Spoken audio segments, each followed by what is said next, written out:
John Carpenter. Candace Vickers. Troy Arrington. Eric Spurgeon. Chad Brickner. Mitch Tobias. Vijay Ramasamy. Frank Campbell. Aaron Miller.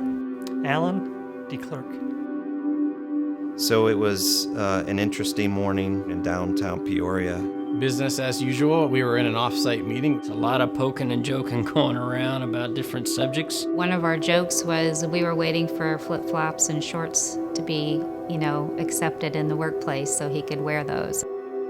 Before every meeting, we do have a pretty comprehensive safety briefing, and so we talk about what are the evacuation routes. Who does CPR? Who's going to call 911? So that's ingrained in us.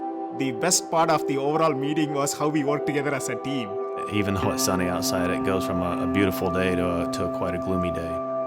On Monday, October 10th, I went into cardiac arrest. His head kind of rolled back. He acted like he was snoring. Mitch, hey, Mark, you all right?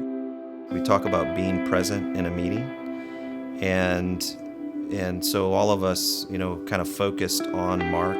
Everybody from that training, knowing what needed to be done, seeing what was left to be done, somebody jumped in and just did it. Everybody having something to do kept everyone focused and really on task. So I started calling 911. So I got him down on the floor, and then I went and got the defibrillator. As they were struggling to put the pads on, I cut his shirt. So then I proceeded to start CPR on him. I ran downstairs to help guide the EMTs. Eric Spurgeon had brought the door stoppers for the EMTs so they could get into the rooms faster. People make fun of me for having this kind of stuff in my office kit, but in this case, they really came in handy because I was able to prop those doors open that had the badge readers on them so that we could get access in and out the entire time. And when the paramedics arrived, I was administering CPR to Mark. His wife needs to know what's going on, needs to be there, because it's very touch and go at the moment. And got to the point of needing help to contact his wife, Stephanie. So Candace Vickers and I immediately went into action to try and do that. Checking our system, we did not have her information. Found out she worked for a school. And on October 10th, we weren't in session, so they weren't able to just call my school and find me. After Mark had been picked up by the EMTs and the ambulance had driven away from the building, that's when the realization set in that we almost lost our friend. This type of situation doesn't always have this kind of outcome. And I think any step along the way, had it not happened the way that it did, we could have been looking at a very different outcome. A lot of those safety portions of the training, I think we took for granted until that day.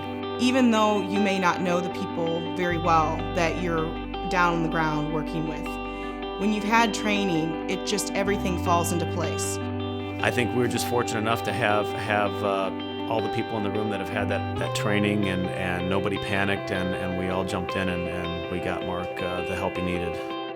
So I started calling us the Super 7 Life-Saving Action Hero Squad, and later they changed that to the Magnificent 7. A way for us to kind of take a deep breath and laugh about it and just celebrate that Mark's around. You could pull any 7 people from Caterpillar and they know how to become a Magnificent 7. So proud that those 7 members wasted no time, went into action, and really acted on all the training that we've had. The Blue Angels have a saying after every flight that they do that they're just glad to be here. And with Mark, I always say to him now, I'm just glad you're here. Glad to be here, puts a whole new perspective on my life. Just glad to be here. Thank you.